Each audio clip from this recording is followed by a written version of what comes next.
In the future world, life is a test for the poor, and even turning off the lights costs money. In prison, the only way to earn money is to receive a box every day that contains needles, thread, and fabric. The man sewed a small cloth doll, but after handing it out through the window, he only received 25 cents, which could not even pay the $2 he needed for water each day. He did not dare to take a shower because it cost 50 cents. He worked day and night, and after 3 weeks he saved $5. He called his mother for help, but the call immediately began to charge. Seeing her son in prison, his mother almost fainted. "I need $10,000. I am innocent." Before he finished, the call was cut because he had no balance left. The next day, he gave up. He stopped sewing and sat blankly. The system asked if he wanted to plead guilty. At that moment, an unread message appeared. His mother had transferred $10,000 to him. He hired a lawyer, but the lawyer told him his best choice was to plead guilty and hung up. The man froze. He did not even know what crime he had committed. He had only run too fast and was mistaken for a suspect by a police drone. Just when he accepted his fate, the system suddenly announced he was innocent and ordered his release. When the door opened, he almost could not believe he was free. A rookie soldier was undressing for his medical checkup when his opponent noticed a tattoo on his back. Tattoos were prohibited for recruits. The opponent threatened to report him. Panic set in, as becoming a special forces soldier had always been his dream. Quickly, he came up with a plan. He pulled his friend into the bathroom, took a thin metal sheet from a lighter, and asked him to help scrape off the tattoo. 我又不是割你的肉，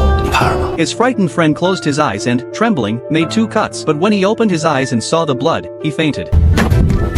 As the man checked on his friend, 2 officers suddenly burst in to inspect. His opponent had indeed reported him. The man explained that his friend fainted by accident, but the opponent insisted on checking the tattoo. When they examined it, they only found a scar where the tattoo used to be. The tattoo was gone. It turned out, after his friend passed out, the man had removed the tattoo himself. One of the soldiers quickly took the injured friend to the infirmary. Just when the man thought he had fooled everyone, an officer revealed he had seen through the trick. "It's clearly a fresh cut," he said. However, the officer didn't report him because he admired the man's determination and believed he was a good fit for the military. The woman was about to climb down from a signal tower 3,000 meters high. The moment she stepped onto the ladder, the screws suddenly loosened. In an instant, the ladder detached from the tower.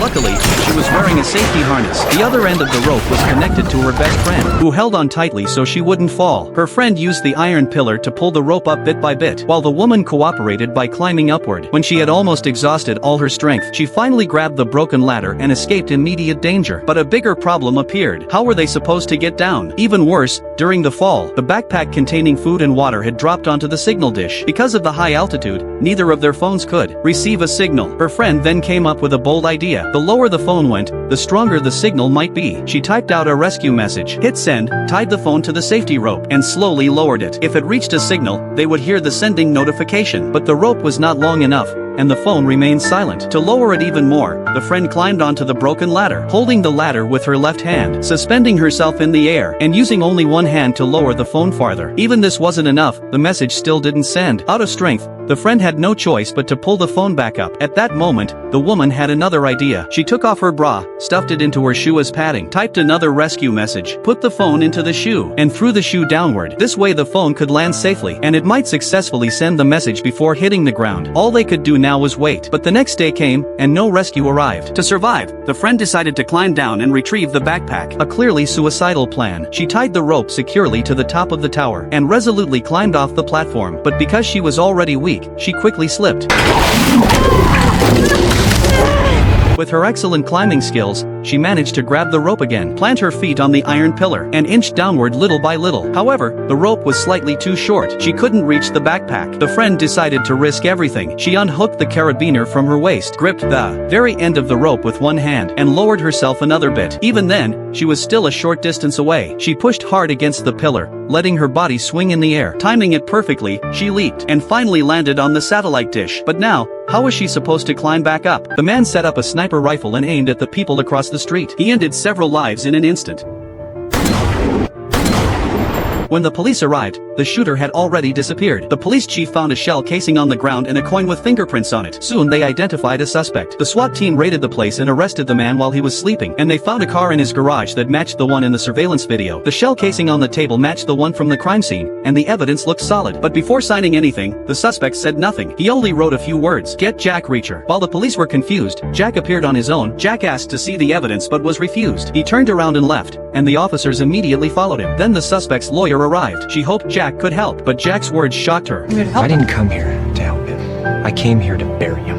It turned out the suspect had volunteered for the army. He fired 2,000 rounds a day just to feel the thrill of killing. But when he actually went to war, he was assigned to a boring surveillance job. On his last day in that post, he randomly chose 4 guards and executed them. He blamed everything on the war. The person who investigated that case was Jack. A heavy truck slowly sank into the ice, and other truck drivers immediately got out to help. They connected 3 trucks with steel cables, but the driver of the last truck made a fatal mistake. His left foot got caught in the cable. The truck sank deeper, pulling the first 2 trucks with it. The middle driver slammed on the brakes, but it was no use. The last truck was completely submerged. One driver went to check and found that the man had fallen into the water, with the entire truck hanging under him.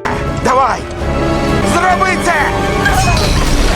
The team urgently needed the equipment on the truck to rescue miners trapped in the mine. By the time help arrived, it was too late. The ice had developed multiple cracks. With no time to mourn, they rushed to their trucks and sped off. But the ice cracked faster than expected, and the tires began to slip due to the high speed. In their haste, they didn't untie the cables. The lead truck flipped, dragging the others with it. Luckily, the overturned truck's larger surface area helped distribute the pressure, halting the ice's cracking. The drivers used the steel cables to pull the truck upright, successfully rescuing another. The rescue equipment was brought to the mine, and all the trapped miners were saved. To meet the broadcaster he liked, the man decided to cross 86 kilometers and illegally immigrate to the United States. While crossing the Bering Strait, he discovered a small island. As he was drinking water, a man suddenly pointed a gun at him. The poachers searched his backpack and took all his supplies. Just as he was despairing, he encountered a U.S. Border Patrol officer. The officer asked about his intentions. He said in broken English that he wanted to go to Detroit. The officer told him to give up, as no one would sell tickets to illegal immigrants. The man, thinking he was being arrested, panicked and grabbed a flare gun to confront the officer. The officer drew his weapon to threaten him but eventually agreed to take him to the United States. The man boarded the patrol boat and arrived on land. But after a full day of walking, he hadn't reached his destination. He had only cotton candy and lake water. On the 7th night, exhausted, he fired a flare for help. The next day, he saw whale bones, sat down, and prayed to return home. When he opened his eyes, he found himself back in his hometown, smiling. His deceased friend appeared, and they walked home together. Maybe it was just a hallucination before he froze to death,